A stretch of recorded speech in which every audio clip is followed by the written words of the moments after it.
सब लोग बेटा हेडिंग लिखो, ब्राउनियन मूवमेंट। Brownian movement. अगर हम किसी कोलाइडी विलयन को माइक्रोस्कोप की सहायता से देखें, क्योंकि उसके कण आंखों से तो आपको दिखेंगे ही नहीं, अगर हम किसी कोलाइडी विलयन के कणों को माइक्रोस्कोप की सहायता से देखें तो आपको कोलाइडी विलयन के जो कण हैं वो सभी दिशाओं में टेढ़ी मेढ़ी गति करते हुए दिखाई देंगे। टेढ़ा मेढ़ा, जिगजैग। तो जब किसी कोलाइडी विलयन को माइक्रोस्कोप से देखा जाता है तो विलयन के कण सभी दिशाओं में टेढ़ी मेढ़ी गतियां दर्शाते हैं, टेढ़ी मेढ़ी गति करते हुए दिखाते हैं। उनका ये जो टेढ़ा मेढ़ा गमन है सभी दिशाओं में, ऐसे गमन को बोलते हैं हम लोग ब्राउनियन मूवमेंट, ब्राउनियन गतियां। इनका ये नाम क्यों पड़ा? क्योंकि इनको रॉबर्ट ब्राउन ने ही देखा था। रॉबर्ट ब्राउन वही है जिनको आप जानते हो, बॉटनी वाले बच्चे जानते हैं, बायोलॉजी के बच्चे। रॉबर्ट ब्राउन ने किसकी खोज की थी? कोशिका के किस केंद्र की। ये वही रॉबर्ट ब्राउन है। इन्होंने ही सबसे पहले ब्राउनियन मोशंस को देखा था। कैसे देखा इन्होंने? ये कभी प्रयोग कर रहे थे और जो पराग कण है, समझते हो ना पराग कण, तो पराग कण इनकी कुछ पॉकेट में थे और ये सो गए। कुछ पराग कण इनकी पॉकेट से निकलकर वही पास में एक पानी से भरा हुआ बर्तन था, तो कुछ पराग कण उनकी पॉकेट से निकल के बर्तन में गिर गए सोने के दौरान।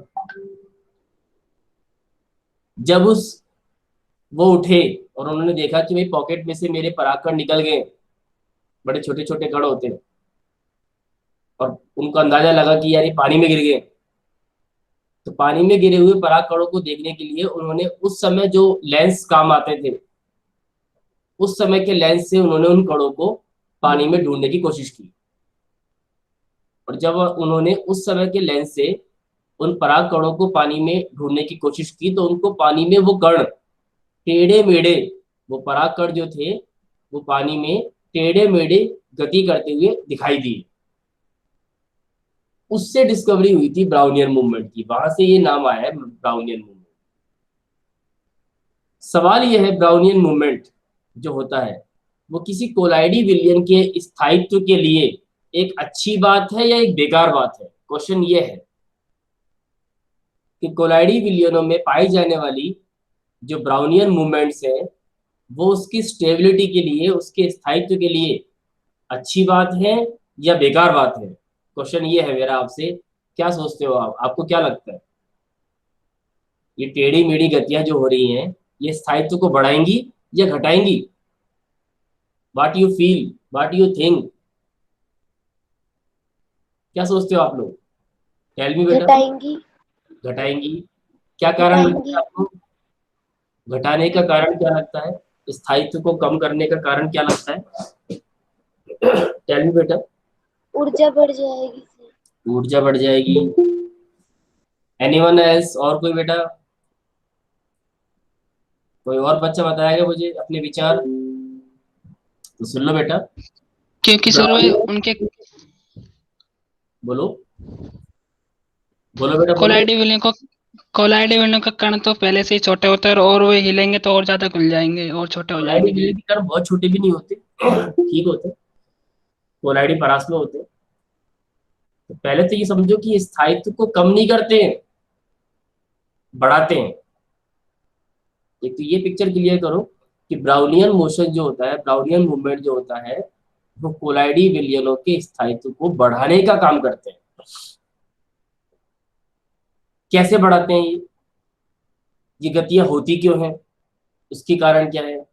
तो कारण ये है, मैंने बताया था आपको, कोलाइडी विलयन की जो प्रकृति होती है वो समांगी नहीं होती, विषमांगी होती है। विषमांगी का मतलब ये भी है कि विलयन के कण कहीं ज्यादा होंगे, कहीं कम होंगे। कहीं विलयन के कणों की सांद्रता ज्यादा होगी तो कहीं विलयन के कणों की सांद्रता कम भी होगी। और जब ये अणु ब्राउनियन गतियां दर्शाते हैं, टेढ़ी मेढ़ी गति करते हुए किसी एक दिशा में, फिर किसी एक दिशा में, फिर किसी एक दिशा में जाते हैं, तो इन टेढ़ी मेढ़ी गतियों के दौरान वो अन्य अणुओं से टकराते भी हैं। अब आप ये सोचो, अगर अणु कहीं कम है कहीं ज्यादा है, और फिर कोई अणु गति कर रहा है, गति करते हुए टकरा रहा है बाकी के अणुओं से, तो क्या अणुओं के बीच जो होने वाली टक्करें हैं वो विलयन के सभी भागों में समान संख्या में होंगी? कण कहीं कम है, कहीं कण ज्यादा है, एक कण गति करता हुआ अन्य कणों से टकराता है, अन्य अणुओं की सांद्रता सब जगह बराबर नहीं है, कहीं ज्यादा है कहीं कम है। तो क्या एक कण गति करता हुआ जब अन्य कणों से टकराएगा तो उसकी जो टक्करें होंगी, क्या वो सभी दिशाओं में समान संख्या में होंगी? नो। जहां अणु ज्यादा होंगे वह टक्करें ज्यादा होंगी, जहां अणु कम होंगे वह टक्करें भी कम होंगी। यानी ये टक्करें नियमित नहीं है, ये विलयन के सभी भागों में समान संख्या में नहीं हो रही है, ये अनियमित टक्करें हैं। तो हम शब्द काम में लेते हैं अनियमित, कि ब्राउनियन मूवमेंट के दौरान कोलाइडी कणों के बीच होने वाली जो टक्करें हैं वो अनियमित ढंग से हो रही हैं। अनियमित ढंग से होने का मतलब यही है कि कहीं कम हो रही है कहीं ज्यादा हो रही है। लेकिन इन टक्करों की वजह से क्या होगा, आप ये ऐसा मान लो कि जब ये अणु टकराएंगे तो एक अणु दूसरे अणु को धक्का देगा, उसको टिकने नहीं देगा, उसको चैन नहीं लेने देगा। टिकने का मतलब उसको बर्तन के पैंदे पर जमने नहीं देगा। अणु एक दूसरे को टकरा रहे हैं, टकराने का मतलब अणु एक दूसरे को धक्का भी दे रहे हैं, और आपस की ये जो टक्करें हो रही हैं, आपस के ये जो कणों पर टक्करें हो रही हैं, इन टक्करों की वजह से अणु किसी भी दूसरे अणु को पात्र के पैंदे पर जमने नहीं देगा। अणुओं के पात्र के पैंदे पर अगर जमने की घटना हो जाए, इसका मतलब अणु विलयन से अलग हो जाए, तो अणुओं के विलयन से अलग होने की घटना को क्या बोलते हैं? पैंदे पर बैठ जाए, विलयन से अलग होकर पात्र के पैंदे पर बैठ जाए, इस घटना को क्या बोलते हैं? इस घटना को बोलते हैं स्कंदन, अवक्षेपण। मैंने बताया था कोलाइडी कणों का एक दूसरे से अलग हो जाना, विलयन से सेपरेट आउट हो जाना, इसी को स्कंदन बोलते हैं। और अगर स्कंदन हो गया तब तो स्थायित्व समाप्त हो गया, यानी बैठ जाने पर, पात्र के पैंदे पर इकट्ठा हो जाने पर स्कंदन हो जाता है, स्थायित्व समाप्त हो जाता है। लेकिन यहाँ तो क्या हो रहा है, यहाँ तो आपस में जो टक्करें हो रही हैं वो अणुओं को पात्र के पैदे पर बैठने नहीं देंगी, और ये टक्करें अनियमित ढंग से हो रही है, कहीं कम हो रही है कहीं ज्यादा हो रही है। एक कण दूसरे कण से टकराता है और उसको धक्का देके चला जाता है, उसको टिकने नहीं देगा, उसको पात्र के पैदे पर बैठने ही नहीं देगा। तो इस घटना की वजह से स्थायित्व बढ़ा कि घटा? स्थायित्व बना रहेगा या स्थायित्व समाप्त हो जाएगा? बोलो भाई, बोलो भाई। स्थायित्व बना रहेगा। बना रहेगा। तो कोलाइडी विलयनों में ये जो ब्राउनियन मूवमेंट होता है ये स्थायित्व के लिए जिम्मेदार है, ये स्थायित्व को बनाए रखता है, इसको बोलते हैं हम ब्राउनियन मूवमेंट। तो लिखो बेटा, जब किसी कोलाइडी विलयन को जब किसी कोलाइडी विलयन को जब किसी कोलाइडी विलयन को माइक्रोस्कोप से देखते हैं, माइक्रोस्कोप से देखते हैं तो विलयन के कोलाइडी कण विलयन के कोलाइडी कण विलयन के कोलाइडी कण सभी दिशाओं में टेढ़ी मेढ़ी कोलाइडी कण सभी दिशाओं में टेढ़ी मेढ़ी सभी दिशाओं में टेढ़ी मेढ़ी गति करते हुए दिखाई देते हैं। सभी दिशाओं में टेढ़ी मेढ़ी गति करते हुए दिखाई देते हैं। सभी दिशाओं में टेढ़ी मेढ़ी गति करते हुए दिखाई देते हैं। यह घटना ब्राउनियन गतियां कहलाती हैं। ब्राउनियन गतियां कहलाती हैं। गतियां कहलाती हैं।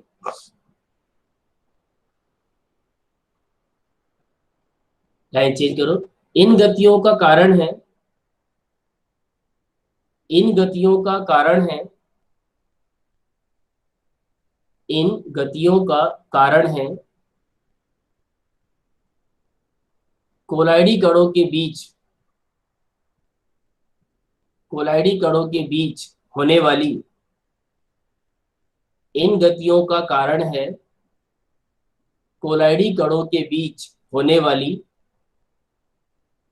अनियमित टक्करें।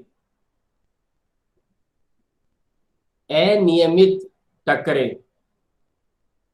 कोलाइडी कणों के बीच होने वाली अनियमित टक्करें। अनियमित टक्करें जो कि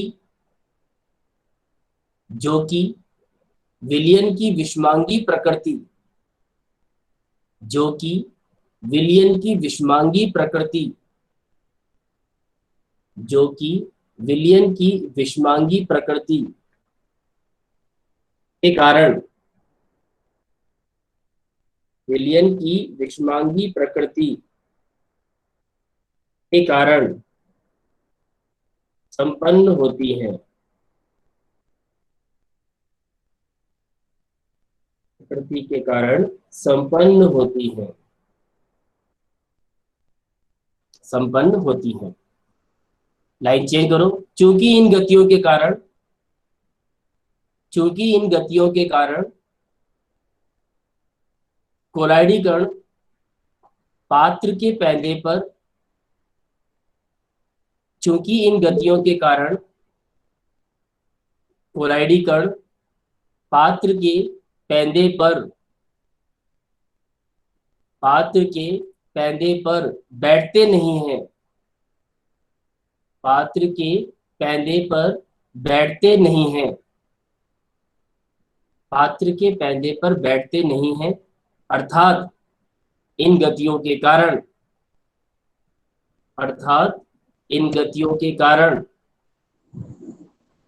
कोलाइडी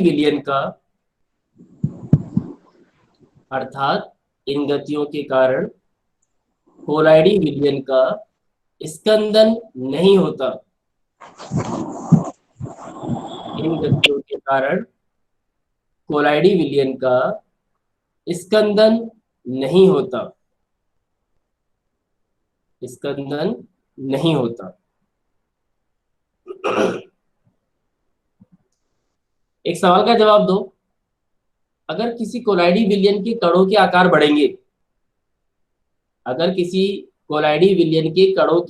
बढ़ेंगे तो ब्राउनियन गतियां बढ़ेंगी या घटेंगी? घटेगी। घटेगी।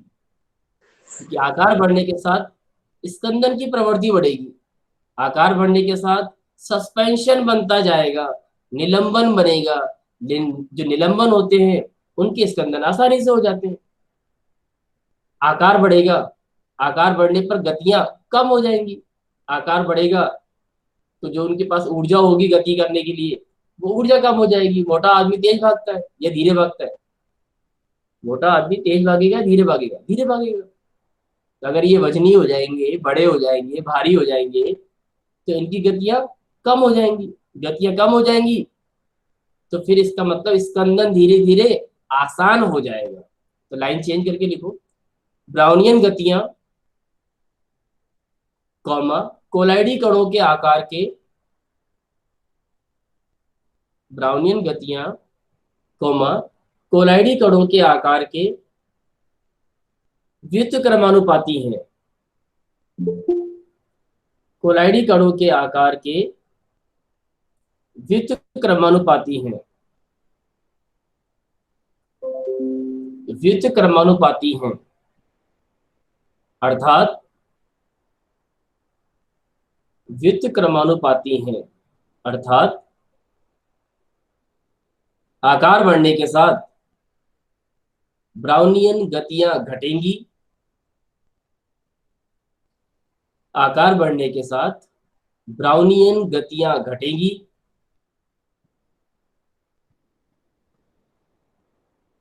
कॉमा स्थायित्व घटेगा, विलयन का स्थायित्व घटेगा,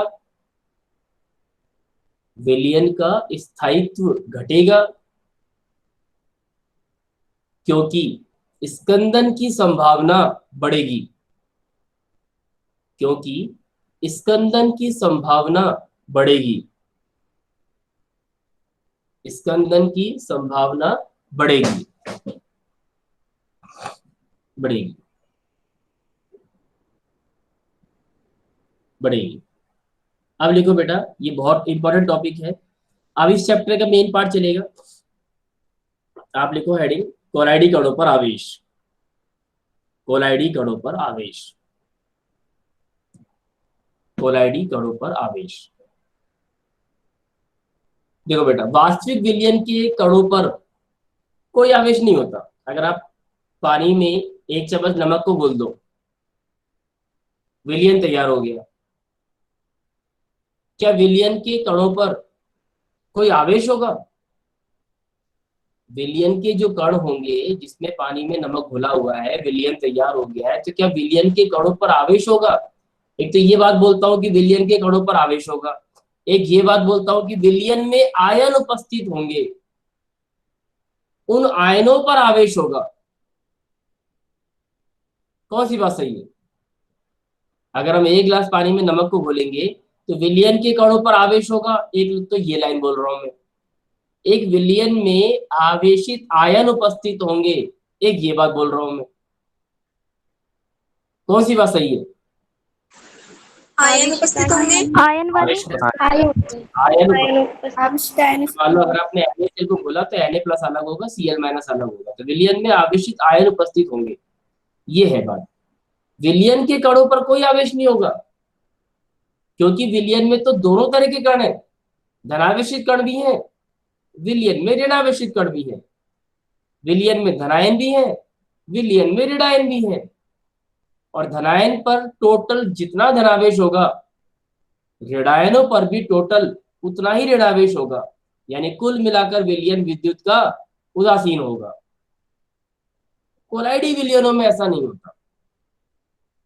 एक वास्तविक विलयन विद्युत का उदासीन होता है, लेकिन एक कोलाइडी विलयन जो होता है उसके सभी कणों पर, इस बात को समझ लो अच्छे से, किसी कोलाइडी विलयन के सभी कणों पर एक ही तरह का आवेश होता है। या तो सभी कणों पर धनावेश होगा, या फिर सभी कणों पर ऋणावेश होगा। अगर सभी कणों पर धनावेश हो तो आप उसे कहोगे धनावेशित सॉल्व, वो धनावेशित सॉल्यूशन है, धनावेशित सॉल है। और अगर सभी कणों पर ऋणावेश है तो आप उसे कहोगे कि सर ये ऋणावेशित सॉल है, नेगेटिव सॉल है। तो सॉल 2 तरह का होगा, पॉजिटिव सॉल, नेगेटिव सॉल। सभी कणों पर धनावेश है तो पॉजिटिव सॉल बोलोगे, सभी कणों पर ऋणावेश है तो नेगेटिव सॉल बोलोगे। और सवाल ये है कि ये आवेश आता कैसे है, ये आवेश आता कैसे है? बड़ा सुन लो, आवेश के आने का जो रीजन है इसको अगर मैं एक शब्द में समझाऊं, it is due to selective adsorption. ये एक सेलेक्टिव एड्सॉर्प्शन का कारण है। आवेश सेलेक्टिव एड्सॉर्प्शन की वजह से आता है। अब ये सेलेक्टिव एड्सॉर्प्शन क्या होता है?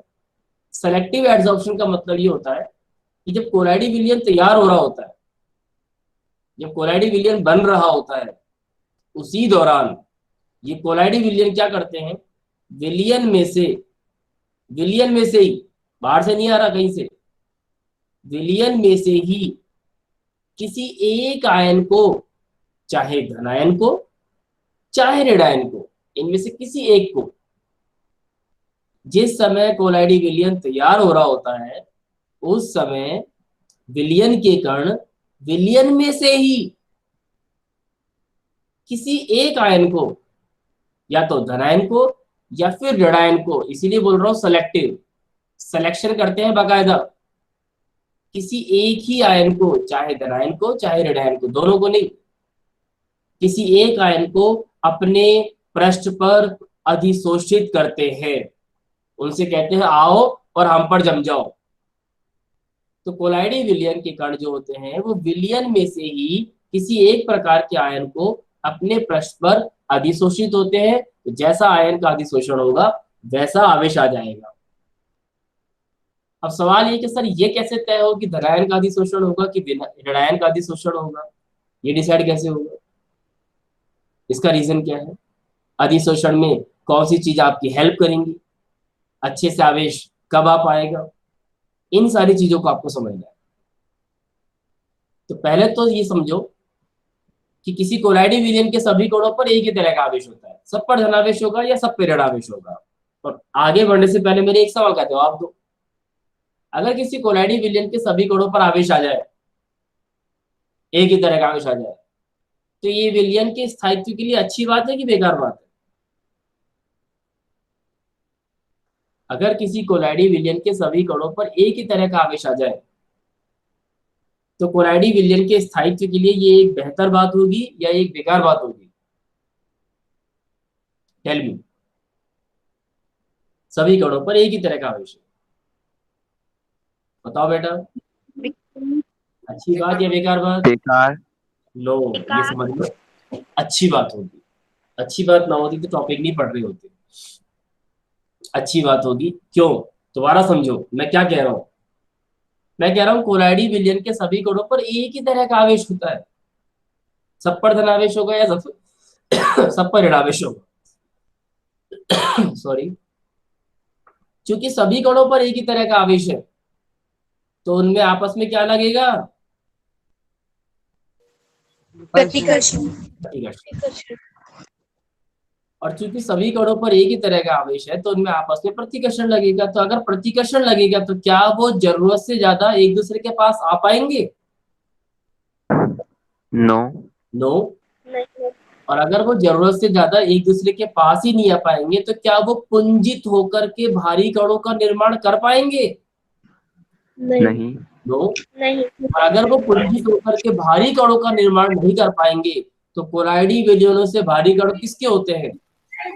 सस्पेंशन के। अगर कोलाइडी कणों में संगुणन हो जाए तो क्या बनने वाला है? फिर तो सस्पेंशन बनने वाला है। सस्पेंशन का आराम से स्कंदन हो जाता है। सस्पेंशन के तो स्थायित्व बहुत ही कम होते हैं। तो कोलाइडी विलयनों के कणों में स्कंदन नहीं होगा। कोलाइडी विलयन के जो कण हैं वो आपस में संगुणन का गुण नहीं दर्शाएंगे। क्यों? क्योंकि वो जरूरत से ज्यादा पास ही नहीं आएंगे। वो जरूरत से ज्यादा पास क्यों नहीं आएंगे? क्योंकि उनमें प्रतिकर्षण लग रहा है। प्रतिकर्षण क्यों लग रहा है साहब? क्योंकि सब पर एक ही आवेश है। तो आवेश का आना एक बहुत बेहतर बात है। अब सारी चीजें जोड़ो, आप जितना अब तक पढ़ा है आपने, एक एक चीज को जोड़ो। मैंने क्या बोला था? जिस समय कोलाइडी विलयन तैयार हो रहा होता है, बताओ जरा मैं कौन से विलयन की बात कर रहा हूं? द्रव स्नेही की द्रव विरोधी?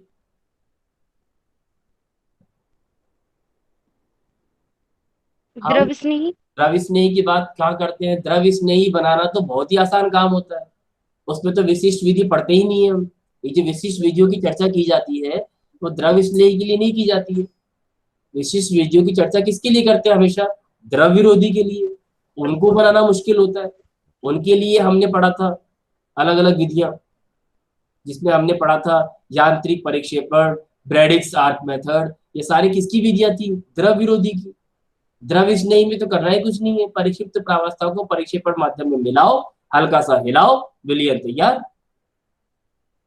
तो क्या लैंग्वेज बोल रहा था मैं कि जब कोलाइडी विलयन तैयार हो रहा होता है, किसी विशिष्ट विधि से तैयार हो रहा होता है, तो साहब कौन से विलयन की बात चल रही है? द्रव विरोधी। अब तुरंत पहुंच जाओ, द्रव विरोधी में क्या मिलाते हैं? तीसरा पदार्थ स्थायी कारक। स्थायी कारक। स्थायी कारक प्रकृति में कैसे होते हैं? विद्युत अपघट्य। विद्युत अपघट्य। विद्युत अपघट्य विलयन में क्या दर्शाते हैं? आयनन। आयनन। आयनन पे क्या देते हैं? आयन। धनायन भी और ऋणायन भी। अब समझो इसको स्थायी कारक क्यों बोलते हैं। क्योंकि द्रव विरोधी कोलाइडी विलयन जब तैयार हो रहा होता है तो उनके स्थायित्व को बनाए रखने के लिए हम स्थायी कारक मिलाते हैं। और मैंने आपसे कहा था कि स्थायी कारक अपने आप में एक विद्युत अपघट्य है। विद्युत अपघट्य वो चीज है जो आयनन दर्शाता है। आयनन दर्शाएगा यानी धनायन भी देगा ऋणायन भी देगा। इसका मतलब अगर मैंने स्थायी कारक को मिला दिया तो मेरे विलयन में धनायन भी उपस्थित होंगे और ऋणायन भी उपस्थित होंगे।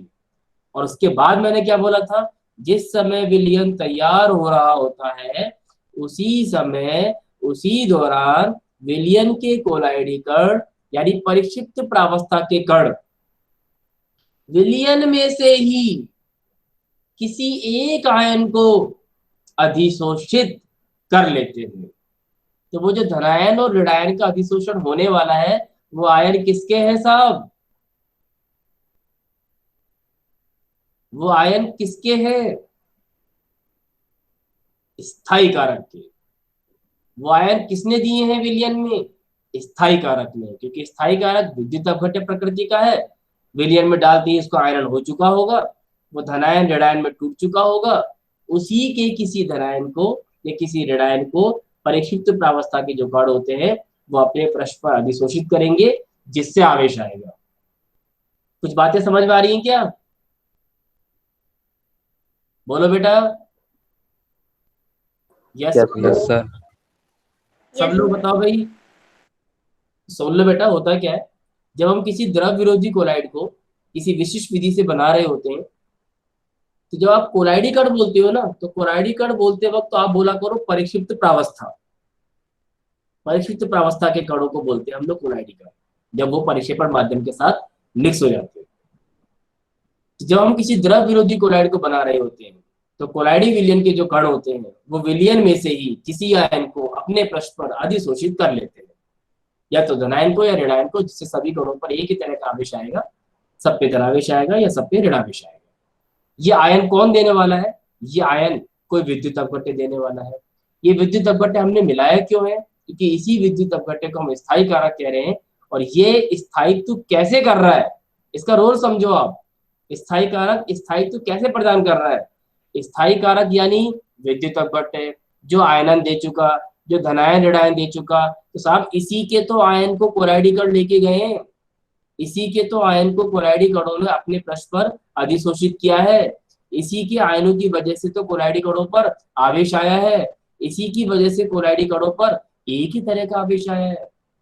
और चूंकि एक ही तरह का आवेश आया है तो प्रतिकर्षण लगेगा, प्रतिकर्षण लगेगा तो पास नहीं आएंगे, पास नहीं आएंगे तो संगुणन नहीं होगा, संगुणन नहीं होगा तो स्कंदन नहीं होगा। तो स्थायित्व के लिए कौन जिम्मेदार हुआ? आपका वो जो तीसरा पदार्थ है जिस विद्युत अपघट्य को आपने मिलाया है, उस तीसरे पदार्थ को ही हम कहते हैं स्थायी कारक। मेरी बात समझ में आई कि नहीं आई? इसको एक एग्जांपल से समझते हैं कि ये जो आवेश आता है, तो मैंने बताया था कि आवेश धनायन का होगा कि ऋणायन का अधिशोषण होगा, ये कैसे तय होगा? तो इसमें एक वर्ड अभी पढ़ लो, सुन लो, सेलेक्टिव एड्सॉर्प्शन।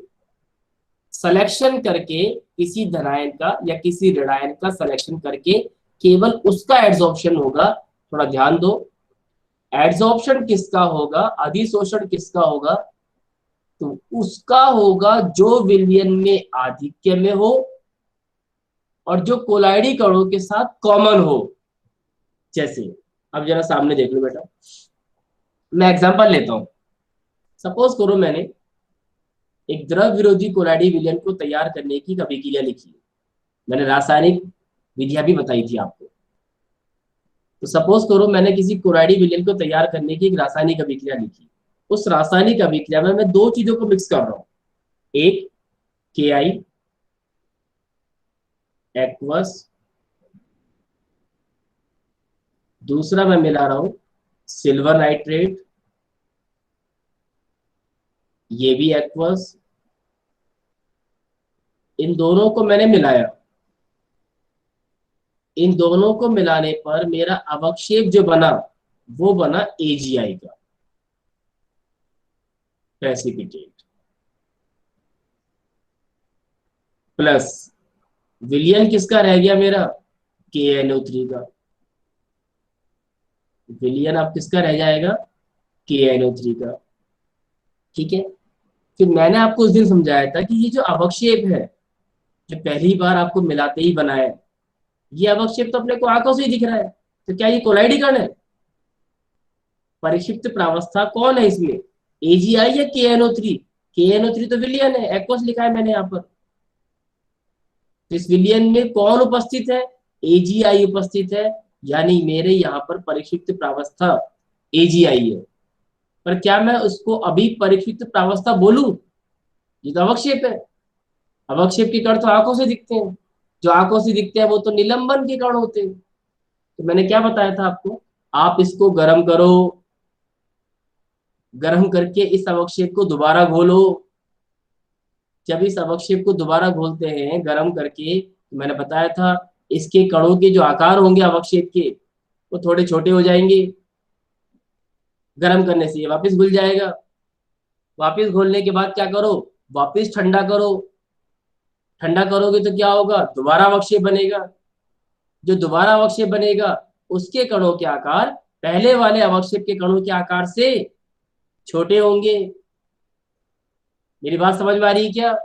वो जो दोबारा अवक्षेप बना है उसको दोबारा गर्म करो, उसको दोबारा घोलो, घोलने के बाद उसको दोबारा ठंडा करो, अवक्षेप दोबारा बनाओ, फिर अवक्षेप को दोबारा गर्म करो, उसको दोबारा घोलो, फिर उसको दोबारा ठंडा करो। ये काम बार बार करना है।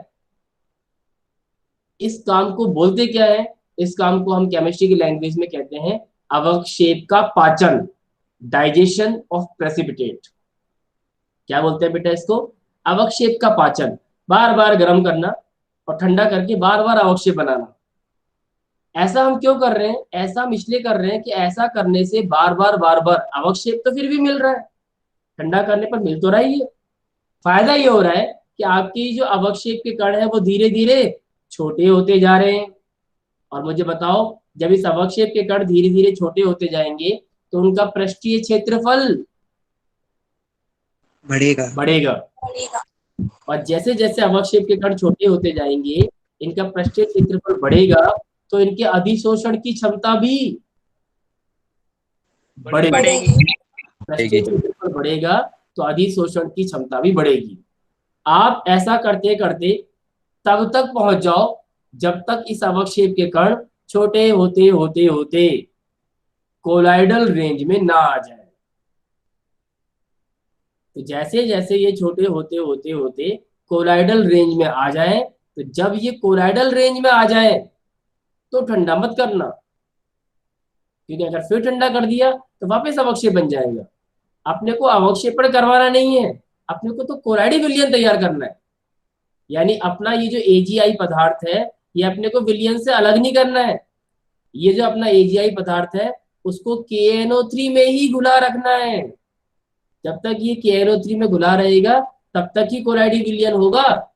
अगर ये अलग कर दिया आपने अवक्षेप के रूप में तब तो स्कंदन हो गया, तो फिर कोलाइडी विलयन नहीं है, फिर तो निलंबन हो गया। लेकिन हम क्या कर रहे हैं, इन दो को मिलाया, पहले तो उस अवक्षेप को बना लिया।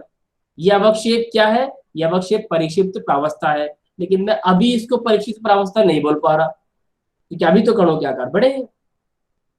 अवक्षेप का पाचन करवा कर आपको इसके कणों के आकार छोटे करते जाने, और छोटे करते करते इसको कोलाइडल रेंज में लाना है।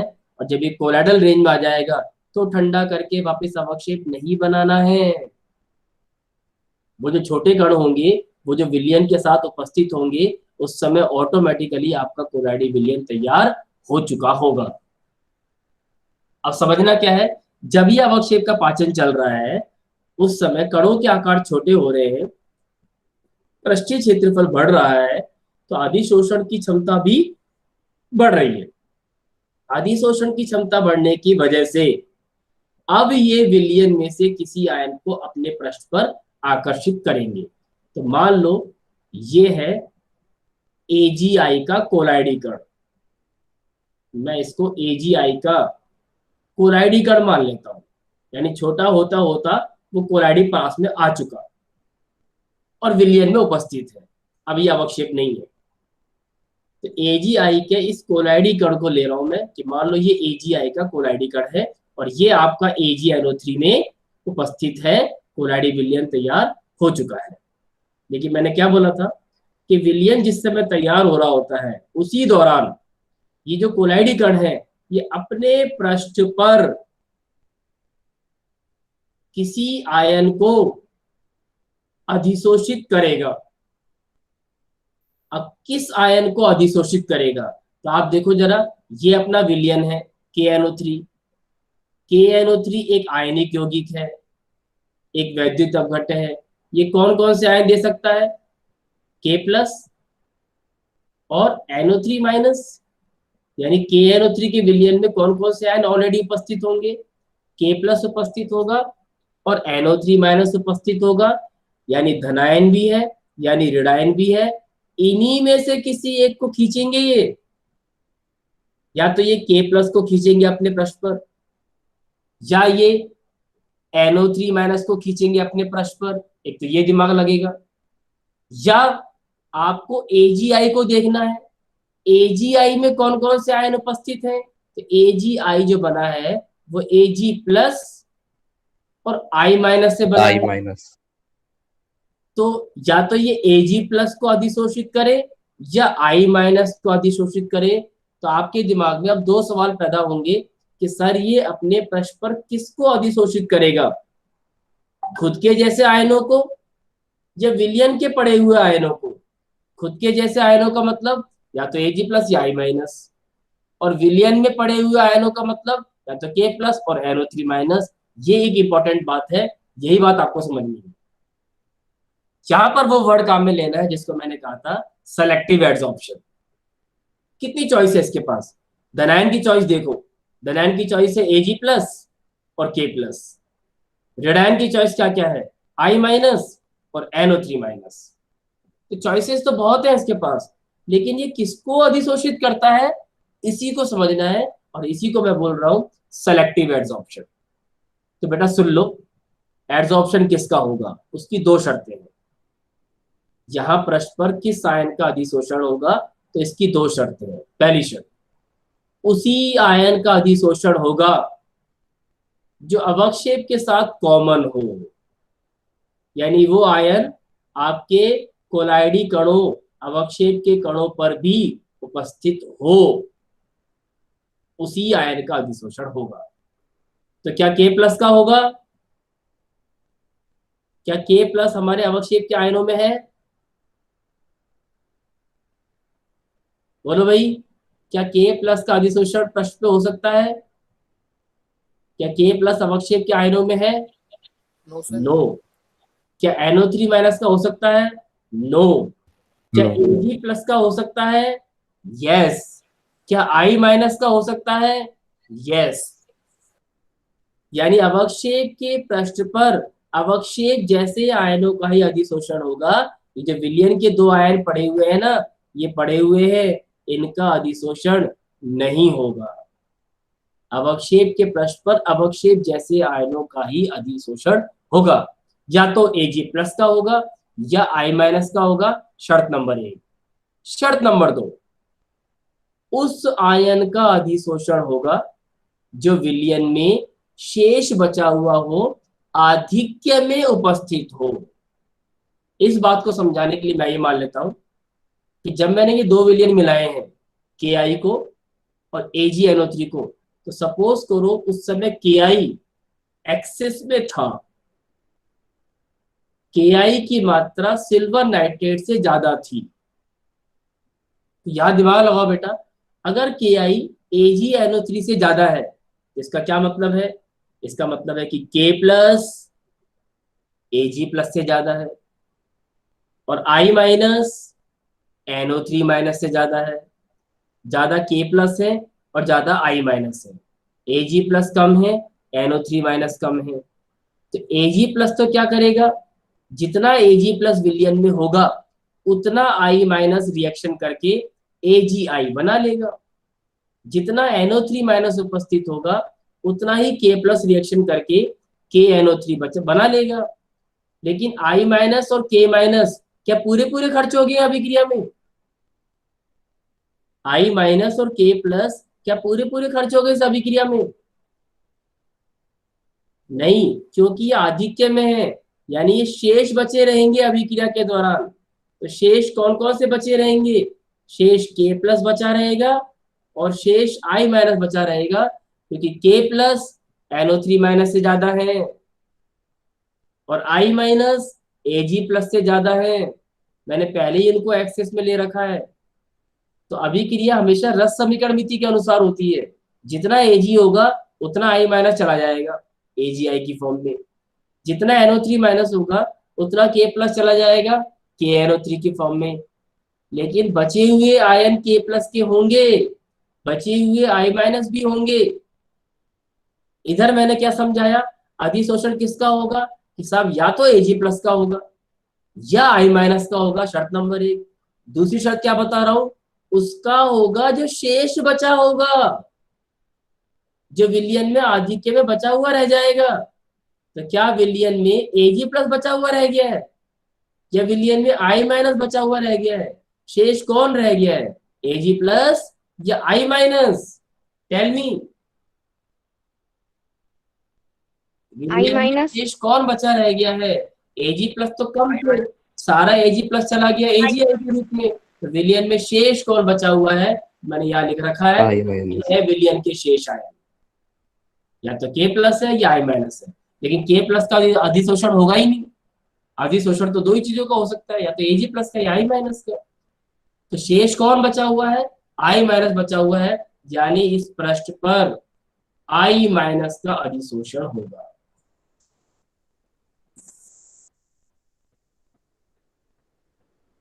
जब इन पृष्ठ पर I माइनस का अधिशोषण होगा तो I माइनस की एक परत तैयार हो जाएगी, कोलाइडी कणों पर एक आवेशित परत तैयार हो जाएगी। चूंकि ये आवेशित परत ऋणावेशित है, इसीलिए मेरा विलयन ऋणावेशित सॉल्व बनेगा। चूंकि पृष्ठ पर ऋणावेश का अधिशोषण हुआ है, इसीलिए ये कोलाइडी विलयन ऋणावेशित कोलाइडी विलयन होगा। इसके सारे कणों पर, इसके सारे AgI के कणों पर ऐसा ही होगा। लेकिन थोड़ा ध्यान दो, लेकिन जैसे ही पृष्ठ पर एक ऋणावेशित परत तैयार होगी, जैसे ही पृष्ठ पर I माइनस की ऋणावेशित परत तैयार होगी, ये परत विलयन में से, ये विलयन के आयन है, ये परत विलयन में से विपरीत आवेशित आयन को खींचेंगे। क्योंकि विपरीत आवेशित है, ये ऋणावेशित है, तो ये विलयन में से विपरीत आवेशित आयन को खींचेंगे। तो किसको खींचेंगे? K प्लस को। इसका मतलब विलयन में से K प्लस भी खींच के आएगा और K प्लस की एक और परत तैयार होगी। K प्लस की एक और परत तैयार होगी, यानी कोलाइडी कणों पर एक नहीं बल्कि दो परतें तैयार होंगी।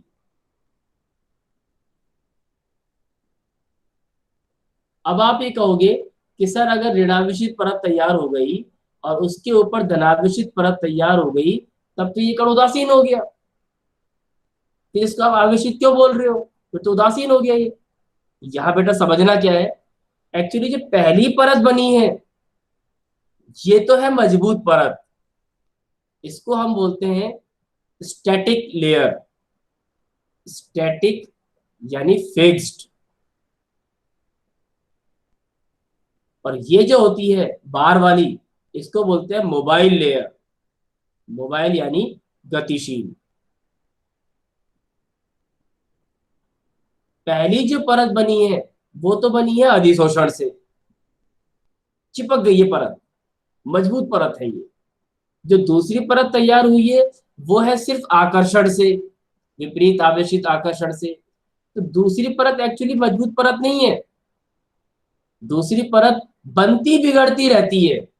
ये आयन आ भी जाएंगे और थोड़ा विलयन शेक होगा या विलयन को हल्की सी ऊर्जा मिलेगी तो ये आयन चले भी जाएंगे। आपको ये भी पता है कि ताप बढ़ाने पर अधिशोषण की मात्रा घटती है, तो ये आयन आ भी जाएंगे और ये आयन चले भी जाएंगे। तो सेकेंड परत की वजह से आवेश नहीं बताया जाता और ना ही सेकेंड परत की वजह से कण को उदासीन बताया जाता है। सेकेंड परत एक स्थायी परत नहीं है, ये मजबूत परत नहीं है, ये बनती बिगड़ती रहती है। तो इसकी वजह से हम आवेशों को उदासीन नहीं बोलते, या इसी की वजह से हम कणों पर आवेश भी नहीं बोलते। कणों के आवेश हमेशा कौन सी परत के आधार पर बोला जाता है? पहली परत के आधार पर।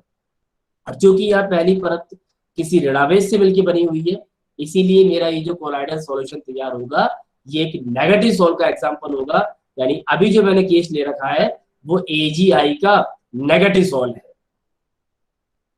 अब जरा ध्यान से देखो, अगर मैं केस दोबारा लूं, इसी केस को दोबारा लूं, वही KgI एक्वस लूं, फिर वही AgNO3 एक्वस लूं,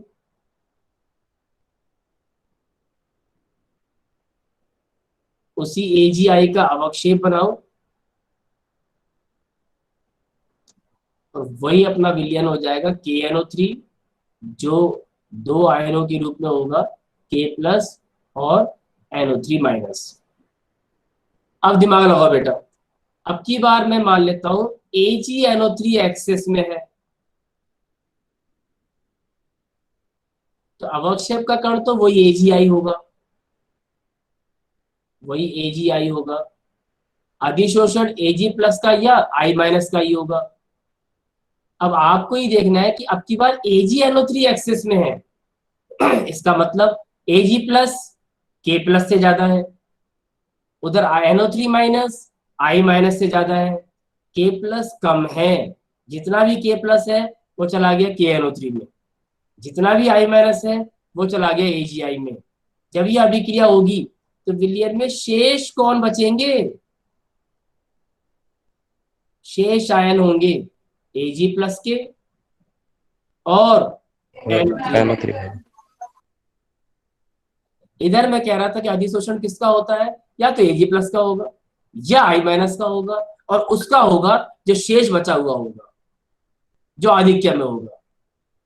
तो किसका होगा? Ag+ का। I- तो शेष बचा ही नहीं है। तो अब की बार अधिशोषण किसका होगा? अब की बार अधिशोषण Ag+ का होगा। और अब आप दिमाग लगाओ, अगर अब की बार अधिशोषण Ag+ का हो रहा है, इसका मतलब पॉजिटिव सोल तैयार हो रहा है, AgI ही है। यानी एक ही परिष्कृत प्रावस्था का पहले वाले केस में नेगेटिव सोल तैयार किया और अब वाले केस में पॉजिटिव सोल तैयार किया। चूंकि धनावेशित परत तैयार हुई है तो विलयन से कौन खींच के आएगा? अब ऋणावेश, यानी सेकंड परत किसकी तैयार होगी? NO3- की।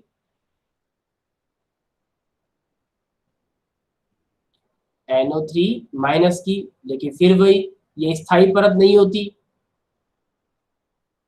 इसलिए ये कोलाइडी विलयन पर जो आवेश आया है उसको बैलेंस नहीं करती, ये बनती बिगड़ती रहती है। हमेशा स्थायी परत पहली परत मानी जाती है, और पहली परत चूंकि धनावेशित है इसीलिए सारे कणों पर मैं बोलूंगा कि धनावेश आ गया है, यानी ये एक धनावेशित सोल का एग्जाम्पल है। कुछ बात समझ में आई क्या? आवेश कैसे आता है कणों पर? आवेश आता है ड्यू टू सेलेक्टिव एडसॉर्प्शन। विलयन के आयन पृष्ठ पर अधिशोषित होंगे, लेकिन कोई भी आयन अधिशोषित नहीं होगा, मनमर्जी नहीं चलेगी, सेलेक्टिव आयन का होगा। सेलेक्टिव कौन होता है? जो अवक्षेप के साथ कॉमन हो, यानी वो अवक्षेप में भी उपस्थित हो, शर्त नंबर 1। और शर्त नंबर वो जो विलयन में आधिक्य में उपस्थित हो, विलयन में आधिक्य में बचा हुआ हो उसका। क्या आपको ये बात समझ में आ गई यस सर। सबको? Yes sir. Yes sir. इसको मैं कल नोट करवा दूंगा। Thank you.